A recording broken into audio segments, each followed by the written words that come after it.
Because it's no lightly joke. Sometimes we take it as like, okay, you know what? I go to church, Sunday morning, 10 o'clock, drove up, I parked my car, I sit down, we sing a few songs. Somebody comes up and gives the announcements. Somebody else may come up and take the offering, just receive the offering.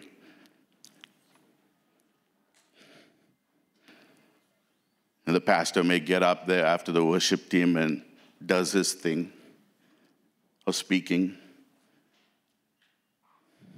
which I pray every Sunday from the time I was appointed as a senior pastor of this church, that as I walk up these steps, if I've never told you, some of you know this,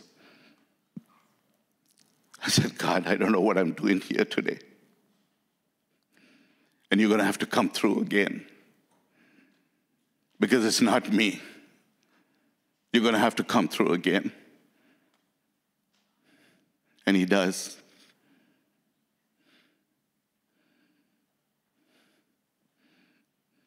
There's a seriousness about being in the presence of God. And I don't mean this in a way of like, oh, Holy Father, thank you, oh God.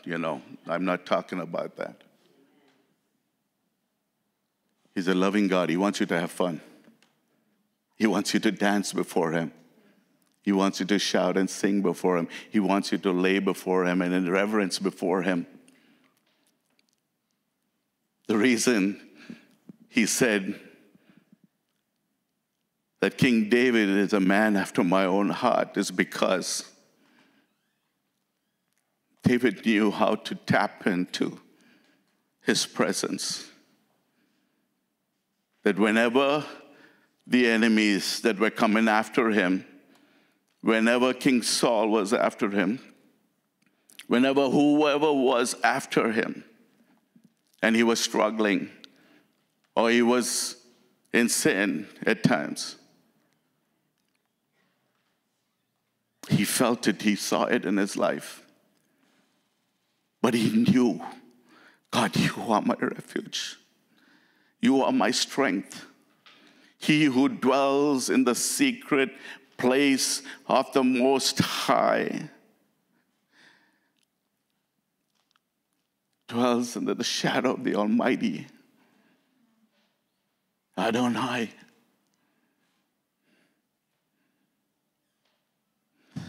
I wonder how many of us will realize that if God shows up, he's here in the spirit, but physically, what we would do.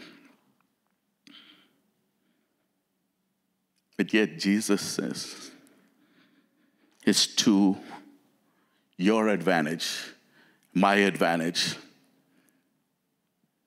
that I go to be the Father. My work on earth is done. It's done. I came as a babe, lying in a manger. 33 and a half years of my work on earth is done.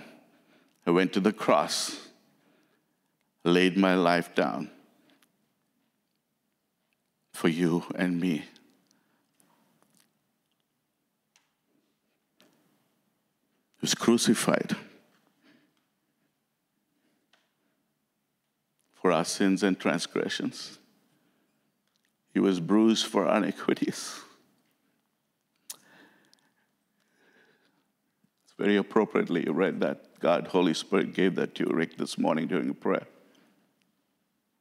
Bruised for our iniquities. By his wounds,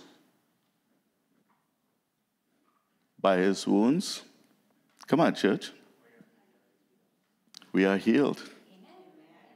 Not white might be, maybe, or if you do this, this, and that, you will be. By his wounds, by his stripes, you are healed.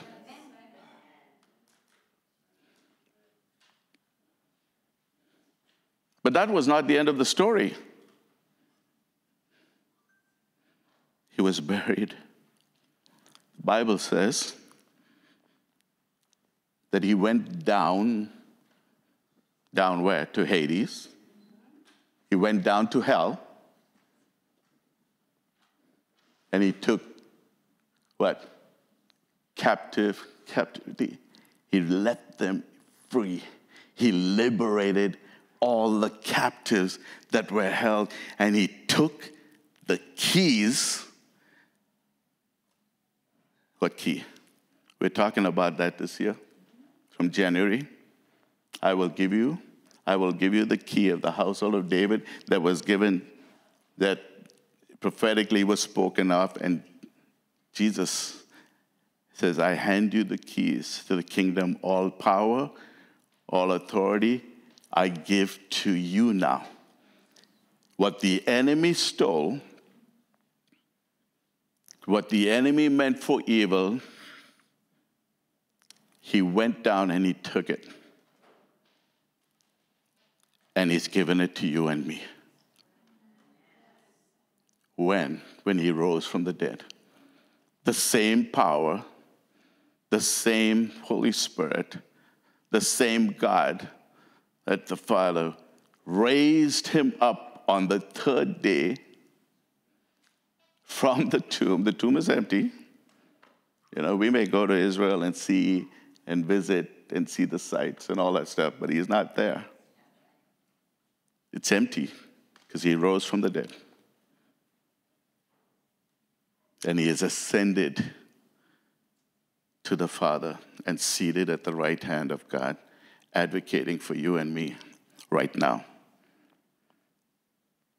But if I go to prepare a place for you.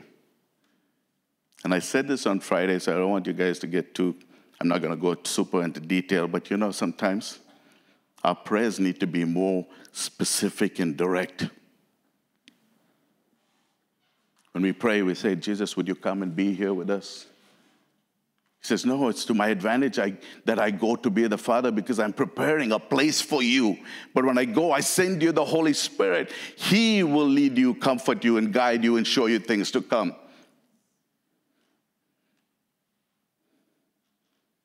Don't get me wrong now. As a Father, the Son, and the Holy Spirit. But the Holy Spirit is amongst us right now. His presence is amongst us. In my name, you will ask the Father anything, and it'll be done. In my name. But seek first the kingdom of God and his righteousness, and all these things shall be added unto you. It doesn't say all these things will be added unto you first, and then when you see how good it is, you can come and seek me, and then you would like, okay, thank you, and all that stuff. No, he says seek the kingdom of God first. First seek me. And he's not playing hide and seek, by the way. Like we kids, we used to do that. Hide and seek, where are you? No. He says, when you call upon me, I will answer you. When you seek me, you will find me. When you draw near to me, I will draw near to you. By the way, none of this stuff is in my notes. I don't even know what's happening right now.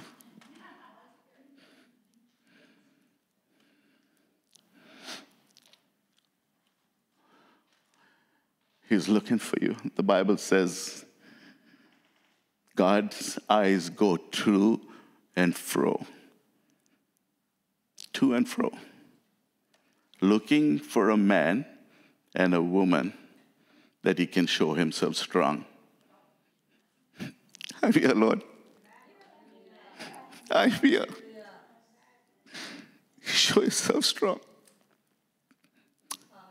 In the multitude, in the presence of the multitude of counsel and witnesses, there is safety. The love of God is here this morning. It's not by accident you're here. It's not by any means of coincidence. It's not by any means of casualness. Oh, it's Sunday, I gotta go to church. You are the church. You came this morning, you are the church. This building is not the church. A lot of people want to think, oh, this is the place I was saved in. This is the place I was baptized. Yes, this is a spot. It's not the church. It's a building. I want you to take a few moments this morning. Bible says, examine yourselves.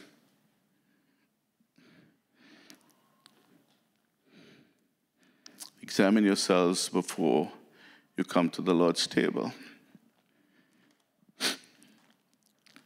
He wants you to get right with him. Get right with him, church.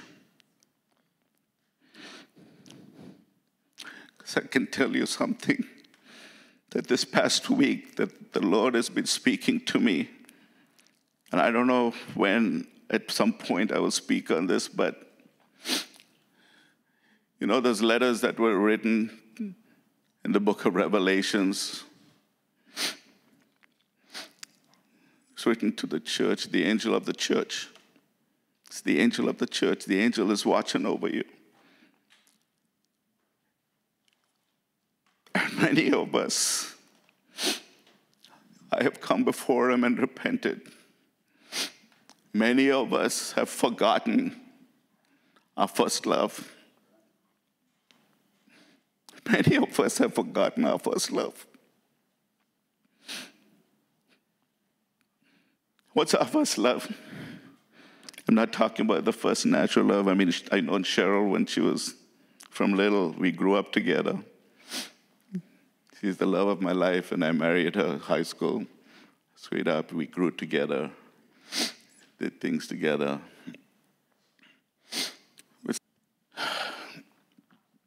I'm serious. If it's not for you, you know, there may be another church down the street. I'm sorry. Okay. But we're in a holy moment. We're about to partake the Lord's table. So what is happening in the church of Corinth when Paul was writing, and it's like you guys come in and you'll want to eat, and you'll eat everything before everybody else and finish all the food, and there's nothing left. Whereas it's the body of Christ, a symbol in the body of Christ, and the juice of the vine is a resemblance of his blood that you're partaking of.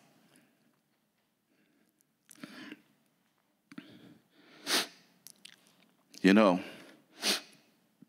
I'm going to go there right now. It just came to me again. It's like the Lord is speaking. It says, Jesus was speaking to a multitude and his disciples, and he began to talk about, you want to be a part of me? You can be a part of me, but unless you eat my flesh and drink my blood. You talk about a controversy. Talk about offense. You talk about weirdness.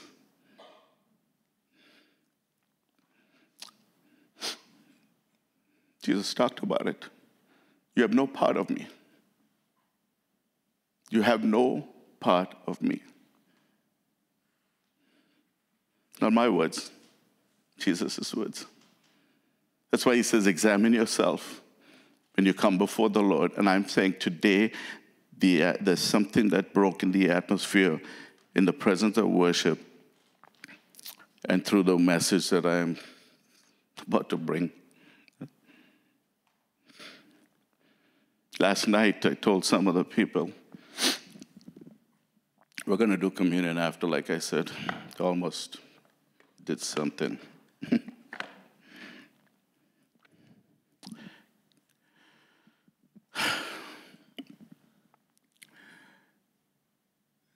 I was going over my notes last night for the message this morning. 3 times in different places, I began to cry. I began to weep. And I cried unto God. And I felt his presence so strong. Because I tell you something, this is something that's hit me years ago. And I thank God for bringing me to that place. And I will touch on it as we go along in this. My text today, I'm not going to read all of the text as we're talking about it. This is Exodus chapter 3, verses 1 to 15. We're talking about Moses. We're talking about Moses through a peculiar season and circumstances, God's providence that became his destiny. Moses had to navigate through a season of living a princely life in the palace and heir to the next Pharaoh. He was number 2. Living a life spared from execution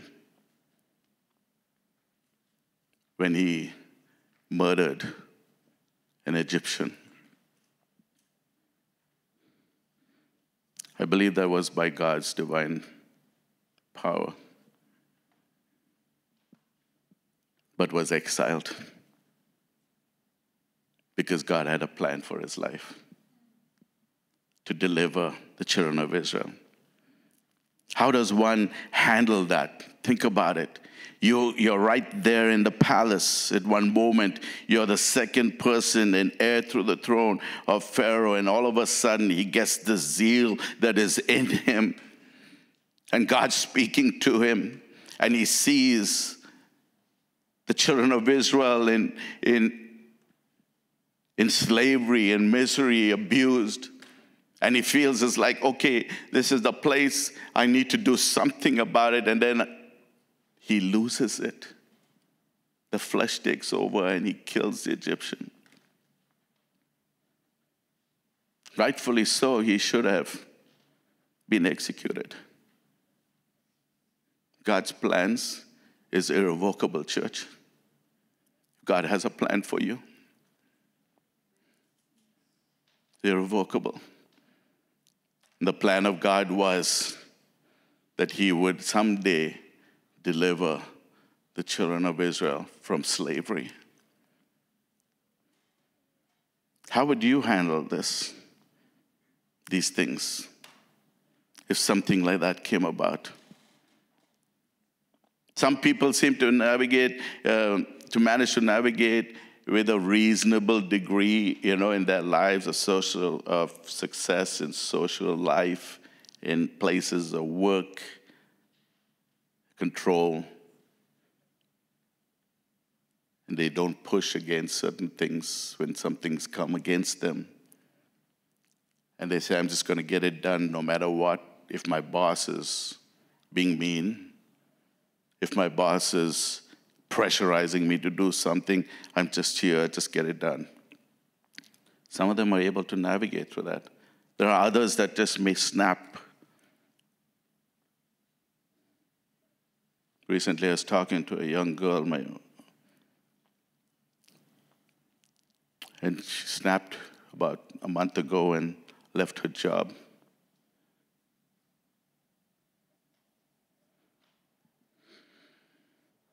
How do you handle things like this? The call, the anointing that was on Moses' life, you start to think about it. You start to understand it. You start to experience it. But then there are others that become violent, and that's what happened to Moses. He became violent and physically, and he became destructive, and he took an Egyptian's life. There are ways that people can just walk through and hang in there. But as Christians, as believers, what do? We trust in God. We sang that song. I did not put that set list together, by the way. This worship team did, by the leading of the Holy Spirit. Perfect.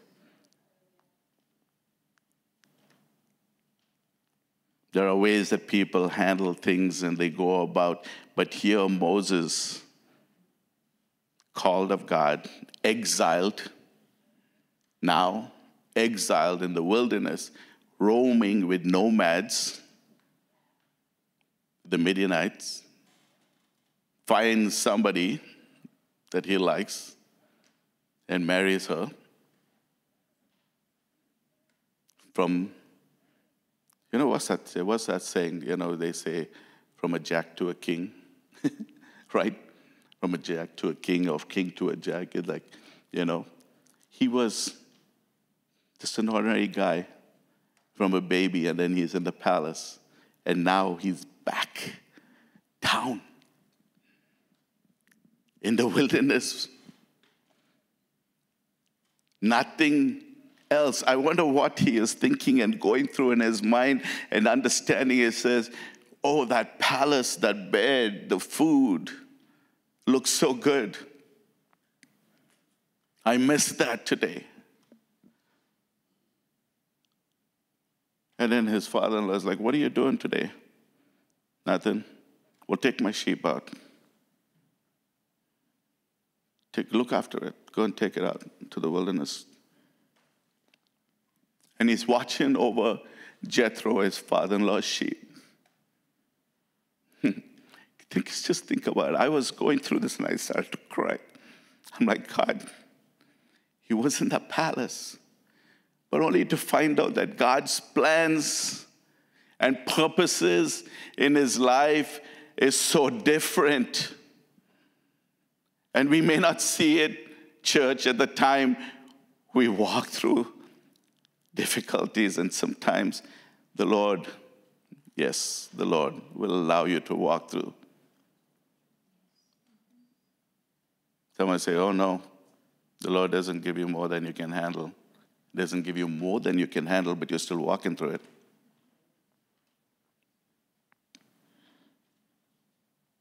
He's out there. And he's up there in the mountain. And all of a sudden, this flash of lightning, this flash of fire, light that shows up on the edge of the mountain, on the crest. And like any human being, anybody else, was like, what's going on over there? I can never understand when there's a fire taking place in California. Recently, a few months ago, there was a fire in Ventura, and it's like coming out to the 101, and people are parked right there to check it out. It's crazy. Fire.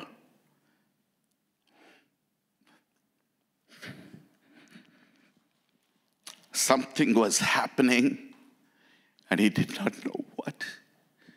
He said, I got to go look at it. That's in my desk, by the way. I'm not reading the text, so you can read it when you go home. Something is happening, and I got to go check it out. And so he inches forward. Yeah, as he gets closer, he sees. You all know the story. We all hear the story from Sunday school days. He sees a bush that is burning. But something is taking place. It's not being consumed. In as much as God is a consuming fire, there are places in our life when he comes and he falls upon you.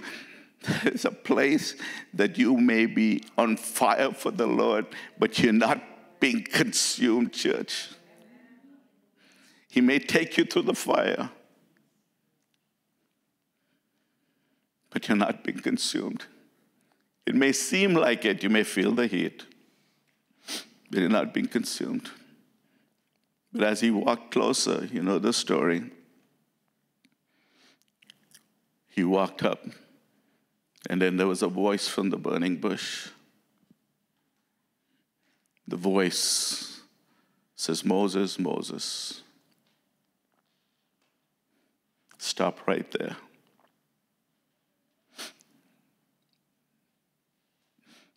Stop right there. Do not come any closer. Do not come any closer, for you are standing on holy ground. remove your sandals. Remove your sandals. Listen to me, church, when I say this.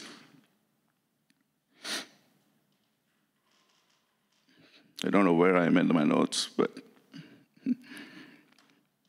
whether it's a human being as the flames of fire on the day of Pentecost, or a plant in the desert, the wilderness of Sinai,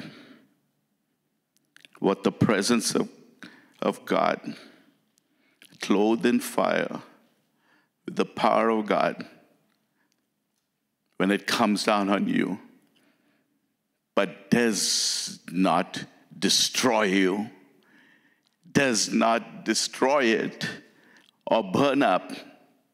Moses was catching a picture of the difference between the works of man and the works of God. Because the works of man, with the fire, will be burnt up and destroyed. The works of God is not destroyed. God showed me this picture. And he says, you're standing on holy ground. It has nothing to do with just taking off your shoes and being barefooted. But listen to me when I say this. It has everything to do with this. And God is saying to us this morning, is that you get out of the things you are used to standing in. Get out of the things that you're used to standing in. Because they are man-made, made by the hands of God. What he was telling Moses is, you come and stand on what I have made, the place that I have made, and cause it to be holy, because it's a place that is eternal, a place that is durable, a place that is holy. That's what God said to Moses. It's not because his shoes or sandals were no good. God's trying to get us to that point of stepping out of our comfort zone, out of the worldliness. I say that again. Step out of our worldliness. That comes Sunday, glory, hallelujah, we're saved. Come Monday, we're repenting and again. It's this vicious cycle. Hallelujah, Lord. And then, oh God.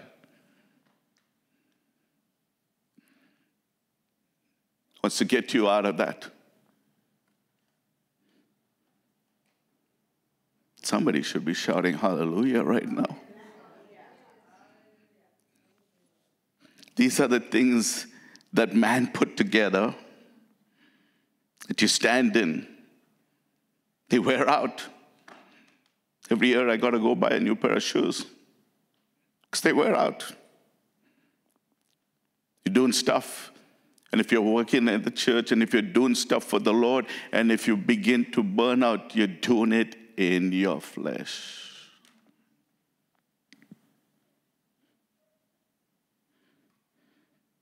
Because when God calls and when God creates, he does everything perfect. It took 40 years for Moses to see this. Out in the wilderness, taking care of his father's sheep. Exodus chapter 3, verse 10 and 11. You can put that up on the screen. Yeah. Now go. I'm sending you to Pharaoh. Wait. What? I'm here. If I go back, I might get killed. They exiled me. Now go. I'm sending you to Pharaoh. You must lead my people, Israel, out of Egypt. I love this portion over here. It says, but Moses protested. I did not realize you can protest against God. Moses protested to God. I don't know what he did. Maybe he put up some signs and demonstrated like they do nowadays. And walk. He said, no, I'm walking around the sheep. No, I'm not going. No. He said he protested. But who am I? Who am I to appear before Pharaoh? Who am I to lead the people of Israel out of Egypt?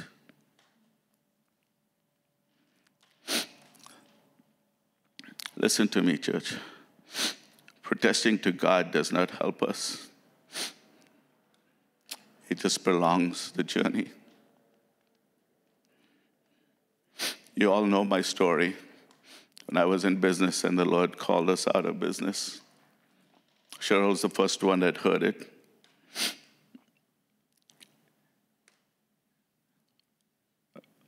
I broke out in stress for a couple of weeks.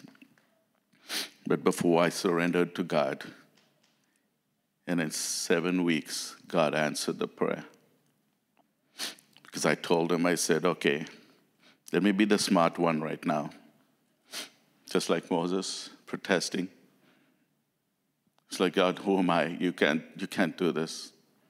How am I going to feed my kids? How am I going to pay my mortgage bill? What am I supposed to do after we sell our business? What am I going to do after that all happens? Moses was 40. I was 50 at that time. Exactly. 2015, I was 50. 10 years ago. Sell your business. And do what? So I'm going to make it difficult for you, Lord. I'm not going to engage a broker. And everybody who owns businesses know you need a broker when you sell a business. I'm not going to advertise because you're going to bring me the buyer. If I don't tell anybody, nobody will know. Right? Keep it a secret. And what I want for it, you will give me. I did my homework for the pricing. 7 weeks later, the guy calls me on the phone and he says, hey, I want to know if there's somebody who's selling a business like yours, or do you know a place that I can go to buy a business like yours? What? I got customers in line. Talk to me at 7 o'clock. Hang up. I was rude with him. Let me just tell you that. Because I thought, okay, being rude, he wouldn't call me back. No, he walked in at 7 o'clock in the evening with his wife.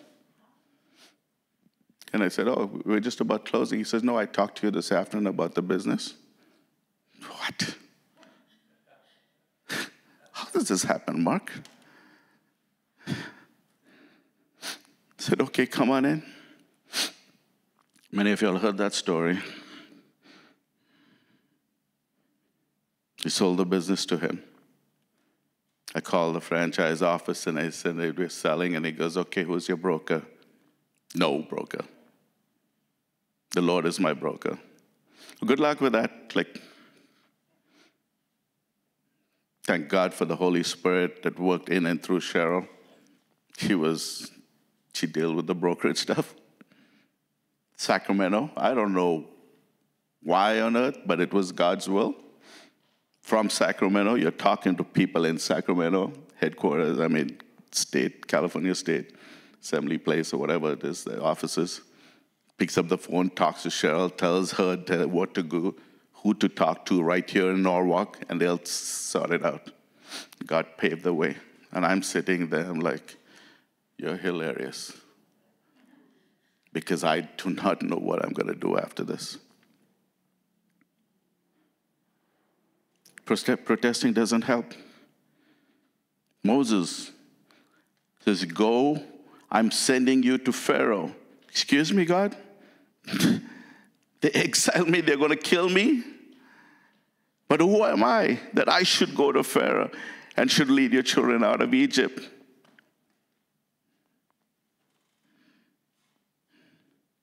It's the question. It's a good question, important question to ask. Only to find out what God was doing in the plan in Moses' life was far greater than what he had ever seen. Remember that burning bush and the fire? Bible says that he covered his face because the glory of God was so powerful. Some of us ask for the glory of God to fill this place, fill our lives. Be careful what you're asking for.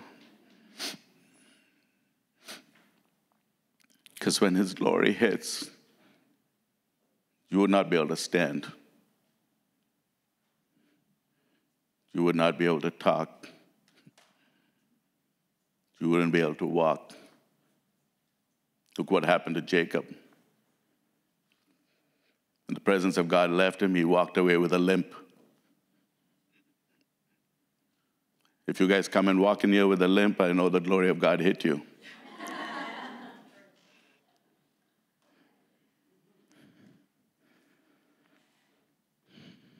Verse 11. He says, who am I? Verse 10. I don't believe that it was false humility. It was a realism. In Moses' life, he's been realistic. He says, this is not possible, God. I can't go back because I'm exiled. I murdered an Egyptian. They will execute me. Who am I? And there's another thing that hit me when I was reading this. And I want you to read it with me. Let's read it again. In verse 10, can you put those words up? Now go, for I'm sending you to Pharaoh. You must lead my people, Israel, out of Egypt. Do you see what he's saying right here? I want you to see if this same thing hits you. And then verse 11. Who am I to appear before Pharaoh? Who am I to lead the people of Israel out of Egypt? What's the question again? He's asking the question, who am I? What business do I have to go and lead Israel, your children, out of Egypt? Who am I? Verse 12. Can you put up verse 12, please? Now listen to the answer. Verse 12. So God answered, and I will be with you. Wait. What did I ask you? Who am I? But I will be with you. No, you're not answering this right, God. You're not answering this right. This was hitting me last night so much. God answered, I will be with you. And this is your sign that I am the one who has sent you. Who am I? I will be with you, and I am the one who sent you. You're not answering the question. You're avoiding the question.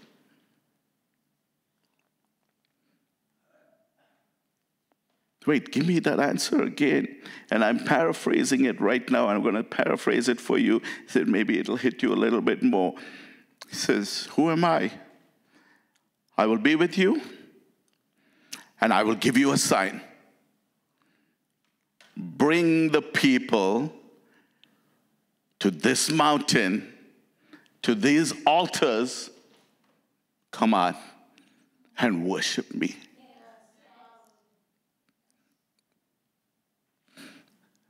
Oh, God, forgive us.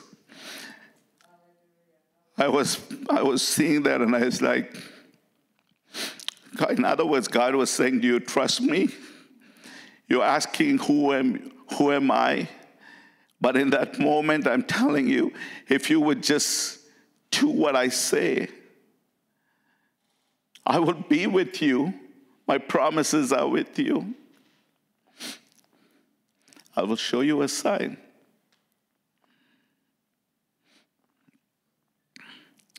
That I am the one who sent you. And then the other half of that verse, it says, when you have brought the people out of Egypt. Whew. When you have brought the people out of Egypt, what does it say? Come on, just read it with me. You will worship God at this very mountain. You will worship me at this very mountain. What I don't know about you, but I want to tell you, this is when I read this passage, the answer didn't seem to me like the answer was with the question.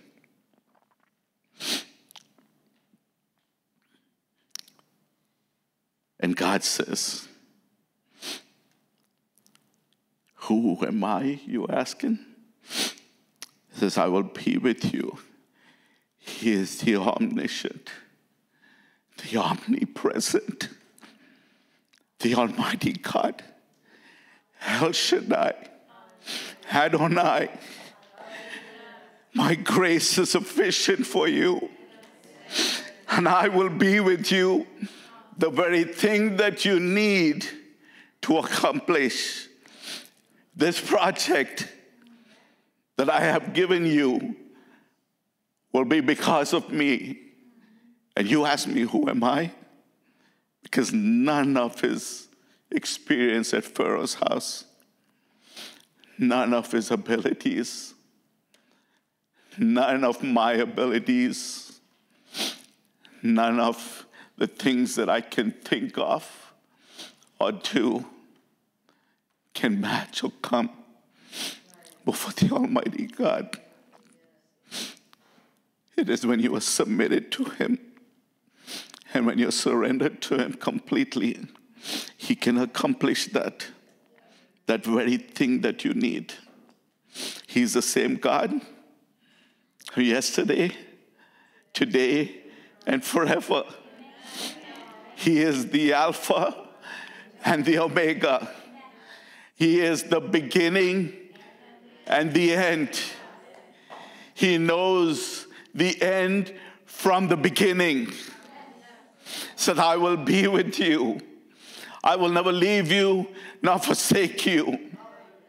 My grace is sufficient for you. So God says, Moses, bring my people here to the mountain. And in the atmosphere of worship,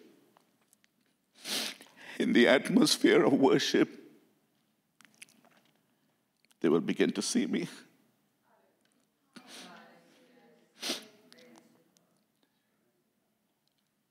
I don't know about you, but I pray for each one of you. And if you believe me or not, I prayed for each one of you last night that would be here this morning, that would experience an encounter and the power and the presence of God this morning in a way that we have never experienced before, in a way that we will continue to go deeper. No turning back. The great difficulty God has is finding people who he can come to and learn That he is not just using them, but because, he needs them, but he needs and he operates through mankind himself. From the very beginning, God's using us. He causes us to be used by him. Why? Because he's made up his mind and he wants to show himself strong. He wants to show himself who he is and how his works take place. So if you are struggling and understanding what it is that God wants to do in your life,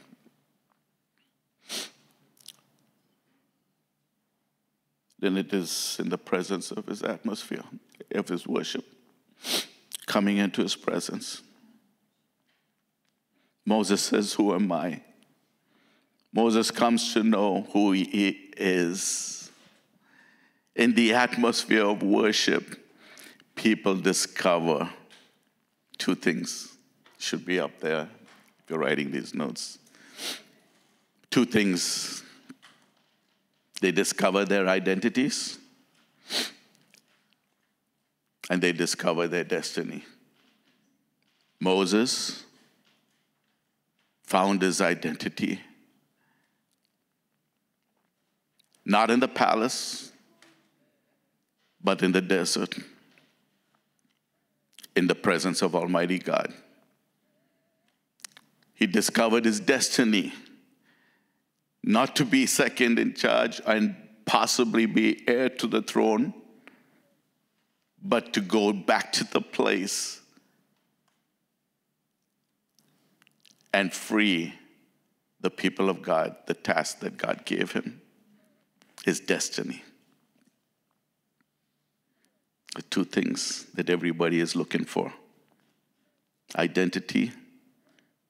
The youth in our generation, in this world right now in America, are looking for identity. They're looking for a place of recognition. And they're looking in the wrong places. And we as a church who are believers and understand and if we don't understand and get to see and show them who they are in Christ, we're failing to discover their destiny. Because there's a season for us on this planet, and the youth will be there if Jesus tarries. Who am I? What am I about? Where did I come from and where am I going? All are answered in the coming to know the Lord as a Savior, beginning to walk with him. The fulfillment and the release of God's purposes in us, in you and me, to takes place in the atmosphere of worship. Psalm 73 is my favorite passage. It's one of my favorite Psalms. Asaph is a worship leader, and he's in the house of King David, and he's worshiping, and he does all the stuff. He knows everything about worship and how to do stuff. And Israel had walked away. Wickedness had stepped in, and he was trying to figure all of this out. And I'm just going to summarize it. I think in verse 17 he says, in the Message translation, I love it in the Message translation, it says, and when I thought about all of these things, when I try to think of these things, all I get is a headache. Message translation says, all I get is a headache when I try to figure out what's happening in this world with politics and all the stuff that's going on and social life and all of this stuff. When I think about it all I do is get a headache. And then we run to Lord Tylenol.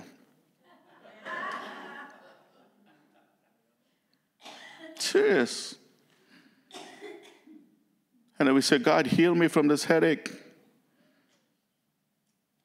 He says, well, you're thinking too hard. You're in the mess. Get out of the mess. The next verse says, and then Asaph says, when I entered the sanctuary, come on. When I entered into your presence, when I entered in the sanctuary of God, there I understood it all. There I understood it all. There was a fulfillment and a release that took place.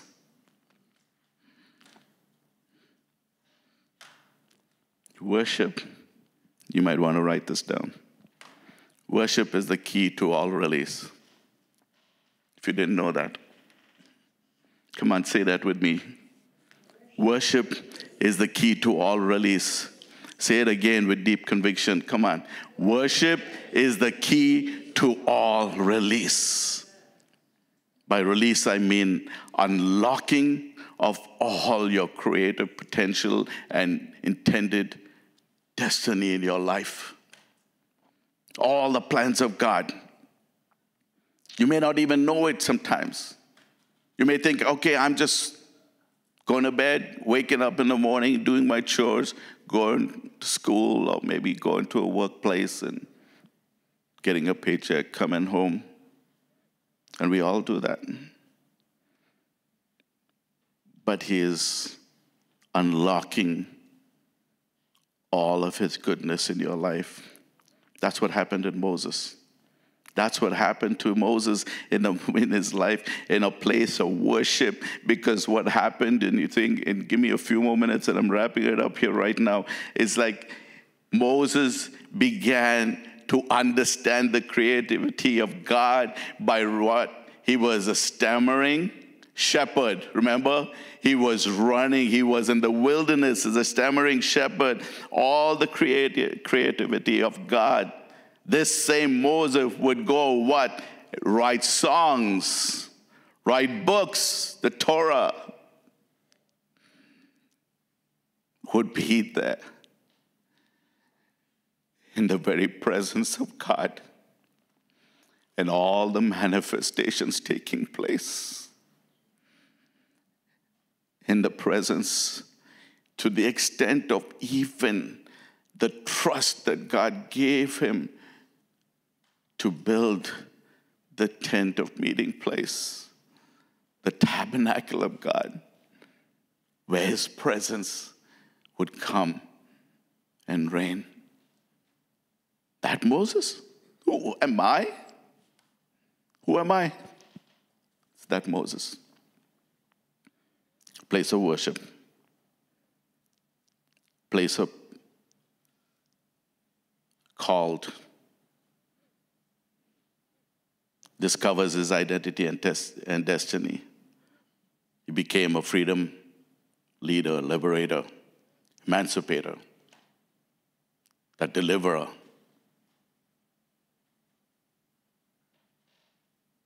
Freed people from slavery. I know Abraham Lincoln was, I may be messing this up, but was considered an emancipator. It was a group of people. Moses liberated an entire nation. The greatest ever. The greatest ever. And so the Lord says, I'm going to send you, and I'm going to do it, but I'm going to use you. Amen. I'm going to use you. You may have that question, church, this morning. Who am I? What is it that you are asking the Lord for? God gave him the very 10 commandments. The commandments that he gave Moses was to bring order in a nation that was delivered. We all know this, what happened on Mount Sinai. The 10 Commandments were delivered to the children of Israel, to Moses on Mount Sinai, that took place maybe 5 minutes? I don't know. How long does God say, right? Right? These are 10 Commandments. 10, maybe 10 seconds. I don't know how long it took. The greatest thing I saw when reading this passage and understanding this,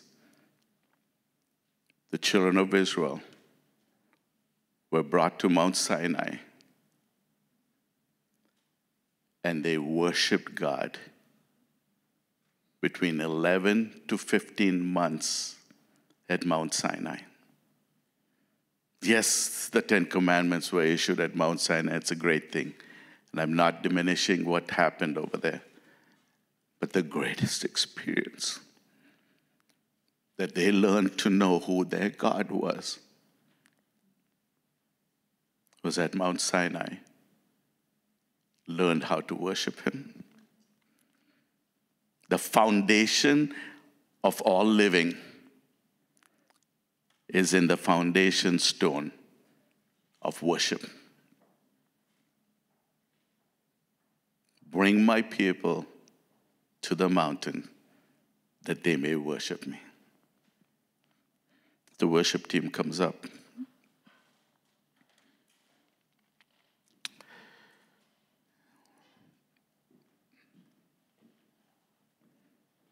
Like Moses, he was a stammering, stuttering shepherd in the wilderness, but he became a deliverer of a nation. It was because he learned the pathway of moving out of independence on himself, where there's always been burnout, burn up, disappointment, discouragement. But into a place where you enter, where you encounter God, who says, my glory can come upon you. My power works around you and through you, and you will not be destroyed, and you will not be consumed. Moses understood that. Listen to me. When you learn to worship, they started moving from Mount Sinai. If you feel you're stuck in a place spiritually, realize where you're at. You may be at Mount Sinai. Yeah, that's a great place. You've got the 10 Commandments, but you're stuck in Mount Sinai. God allowed them to move from Mount Sinai when they realized how they could worship him, when they learned how to worship him. Now, did they make mistakes on their way? Yes, they did, and for that they paid another 40 years. They were only 11 months out of Egypt, 11 to 15 months, scholars say. But when you learn to worship him,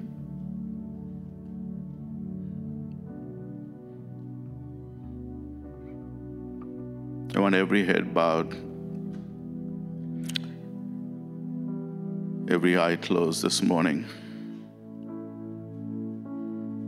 There's probably somebody here today, and I'm not about to embarrass you. I'm not about to do anything that is here to say that, yeah, God says, I'll be with you. I'll bring the people out, and I will show you a sign, is what he told Moses, and they will worship me upon the mountain. While I really appreciate all of this and it's going on in the presence of God, being here this morning. I think it's nice and coming to worship here.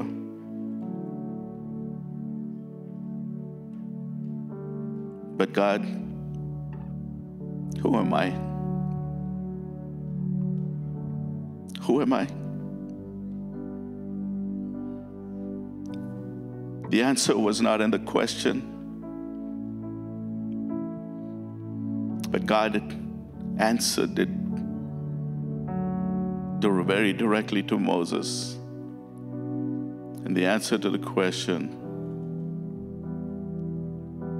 the key lies in my presence.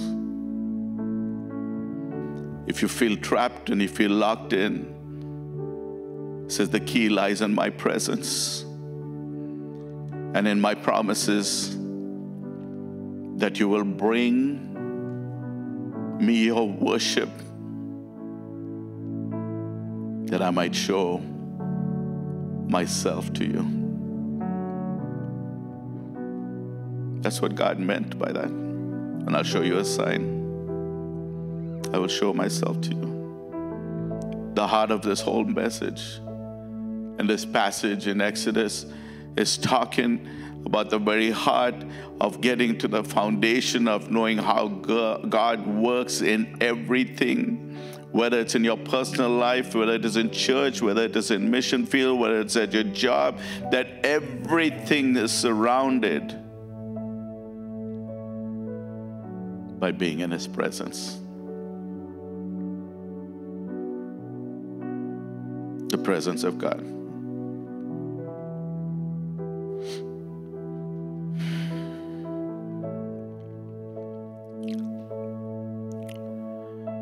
Thank you, God.